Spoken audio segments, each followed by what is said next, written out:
Welcome back to the 17 News at Noon podcast, where we share your news on your schedule. Working in the spirit of the Golden Empire, this is 17 News at Noon.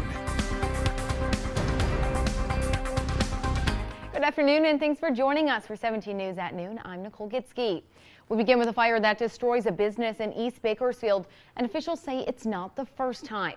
It happened just after 12:45 this morning at an old Just Wing It on Niles Street, just west of Mount Vernon Avenue. The business was engulfed in flames, with the Bakersfield Fire Department calling it a total loss. No one was inside the building when firefighters arrived, and there were no reports of injuries. This is the third time a business at that location has been set on fire. The fire department said arson investigators were sent to the scene.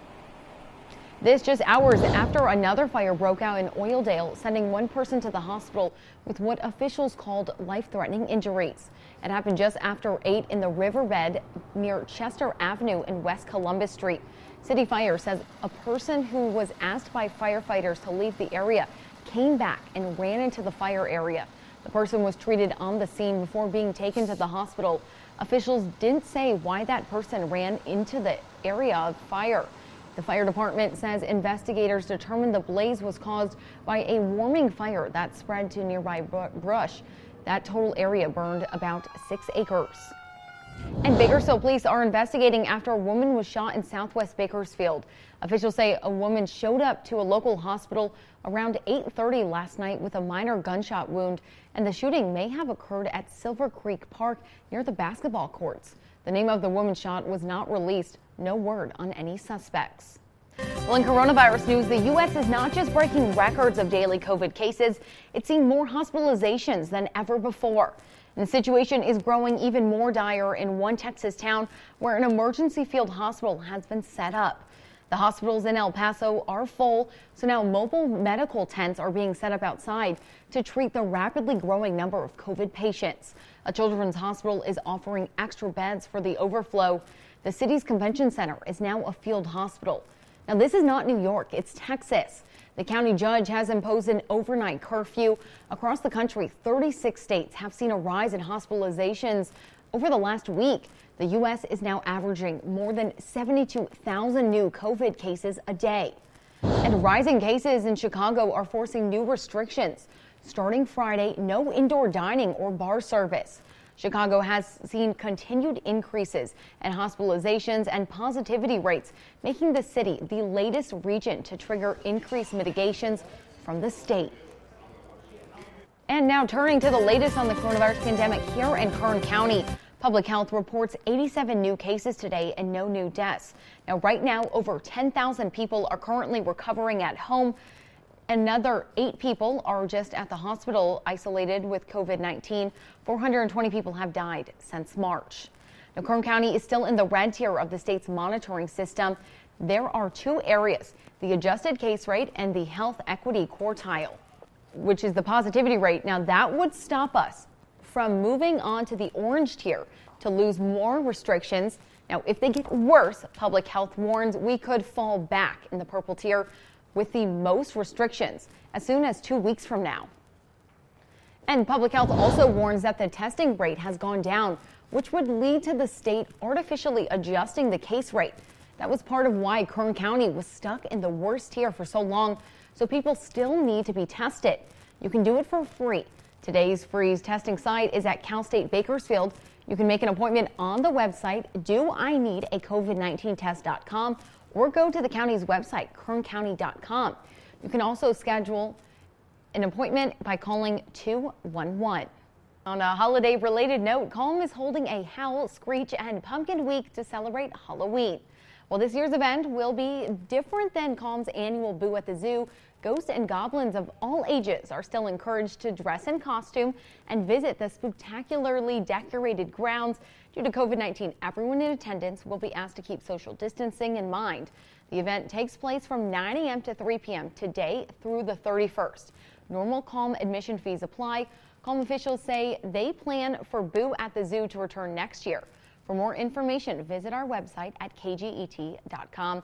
And for Kevin, all of those heading out for this fun festivities, what is the weather going to be like for them? Well, it's going to be pretty nice. You'll just want to maybe grab a jacket this evening if you're headed out that way. And don't forget, we have our fun spooktacular on Sunrise coming up this Friday.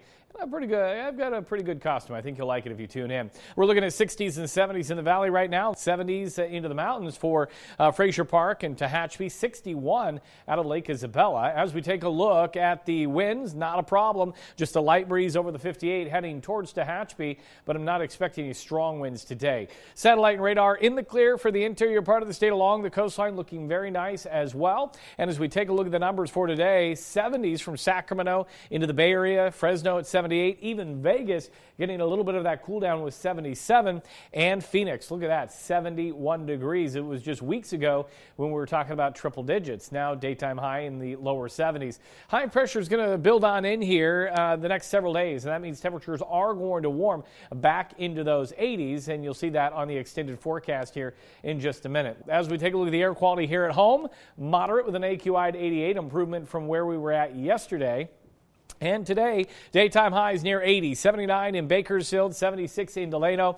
Taft, you're at 76 as well. For the mountains, sunny skies, a little bit of a haze, a northwest wind 10 to 15, 70 in Frazier Park, 72 in Tehachapi, 70s and 80s for the Kern River Valley. And then for the desert today, sunny skies and 76 in Mojave. Here's your extended forecast. And Thursday through next Tuesday, we're in the 80s. Halloween on Saturday looking good, 82. And guess what? We fall back on Sunday. We get a little bit more sleep, and it's always a reminder this time of year to change the smoke alarm batteries. And even if your smoke alarm is wired in your home, make sure it's working properly. For the mountains, we're also going to be warming up a little bit the next several days, but 70s hanging on through next Tuesday. And then for the Kern River Valley, 80s throughout the next 7 days for your Halloween on Saturday, 85. So overall, not a bad forecast. And Nicole, did you know if you're an animal lover like me and so many of us, this story is for you. There's a new help for homeless pets, which I think is so important. Well, the animal shelter that just opened its doors in McFarland. A local animal shelter, 5 years in the making. Mahatma Gandhi said the greatness of a nation and its moral progress can be judged by the way its animals are treated. Judging by this new shelter, by what it took to make this shelter a reality, McFarland has stepped into a better world. The journey began in 2015. It took 3 years for the shelter to complete the application process. Long days and nights of workshops, talking with engineers, receiving input, and finally completing the application, in which they got the green light in 2018. Now, it wasn't easy getting to this spot, nor exactly where they want to be. Most of the bids they received totaled over the $1 million mark, money the shelter didn't have. They were working with nearly $850,000, but that wasn't enough to include everything they pictured. We really had to work internally with the animal control department, the engineer department, public works, to really look at the animal shelter and take everything out that we didn't need. But they are working to get more items as the funds come in. For this shelter, it's the starting point in helping so many homeless animals find a safe place to rest their heads at night. Any dog in any shelter in any city would be willing to spend time here while waiting for rescue, adoption, or return to owners. And the shelter was funded by the USDA along with several sponsors. To see all the animals up for adoption, check out their Facebook page.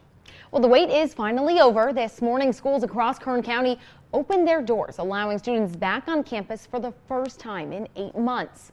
BCHS has been waiting for months to get the green light from the county. Now students and staff are back in the classroom for the first time since March. It's priceless just to watch that excitement, to be back after 8 months, and to maybe provide a little normalcy in what's been anything but a normal time period. The private high school is allowing all students to come back Monday through Friday for what was their regular schedule. Students will have to undergo temperature checks when they step foot on campus, as well as wear a mask and social distance. The desks will be spaced out in the classroom and will not feature plexiglass dividers for seniors. Now, for the seniors, they are looking forward to getting back to their year. I don't think it's hit me yet that we're actually going back to school, because it's been about 7 or 8 months since we've, been in actual class. We've been here doing some sports and whatnot, but it's going to be different. Senior year should hopefully look a little bit better than what it's been looking like.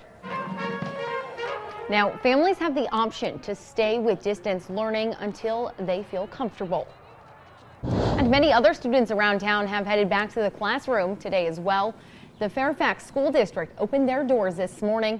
Schools in the district, which has nearly 2,800 students, will operate on a modified schedule. And Garces Memorial High School is welcoming back students today. And the administration says they're taking the proper steps to make sure students who do return feel safe. Temperature checks between every period. We will sanitize the desks between every period. We have hand sanitations in every room. We have hand washing stations all over campus. We will spray down everything they've touched between passing periods. We'll take care of the bathrooms between break and lunch as well. We're fogging every classroom and every place every evening. So we are trying to do this the safest and best way to get our students back on campus. Garces says distance learning will still be an option for families that aren't comfortable sending their kids back to the classroom. Taking a look at sports, the Los Angeles Dodgers are the World Series champions. The Dodgers beat the Tampa Bay Rays 3-1 last night to win the World Series 4-2. This was the Rays' last chance in the ninth, and then it was party time for the Dodgers. It's the Dodgers' first World Series title since 1988. Shortstop Corey Seager was named the World Series Most Valuable Player. Now here locally, fans were on their feet for last night's games. A group of fans gathered at Temblor Brewing Company in Bakersfield to watch the game and clench their fists as they waited to see if the team would clinch the World Series. My voice is gone right now. This is something that I think any Dodger fan has been waiting for a very long time. Albert Uribe and his friends and family say they expected the series to go to Game 7, but of course are happy it ended the way it did last night. Well, the triumphant end to last night's game didn't go without some concerns as third baseman Justin Turner was pulled from the game due to testing positive for coronavirus. Turner was mysteriously taken out of the game after 7 innings and wasn't on the diamond at Globe Life Field in Arlington, Texas, as his teammates hugged and jumped for joy immediately after the Game 6 victory. Shortly after the final out, it was revealed that the 35-year-old had tested positive for COVID-19. Major League Baseball Commissioner Rob Manfred said Turner was immediately isolated to prevent spread. However, several minutes after the game had ended and the championship trophy was handed to the Dodgers, Turner was spotted on the field for much of that post-game stroll on the Globe Life Diamond. Turner was wearing a mask, but he took it off as he sat next to the 48-year-old manager Dave Roberts for a team photo. The Dodgers executive acknowledged that picture of Turner being out of isolation might be, quote, not good optics. The league said everyone on the Dodgers team would be tested once they return to the team hotel. Working in the spirit of the Golden Empire, this is 17 News at Noon. The 17 News at Noon podcast is a production of KGET and Nexstar Media Group. For more on all of the headlines in today's show, head to KGET.com.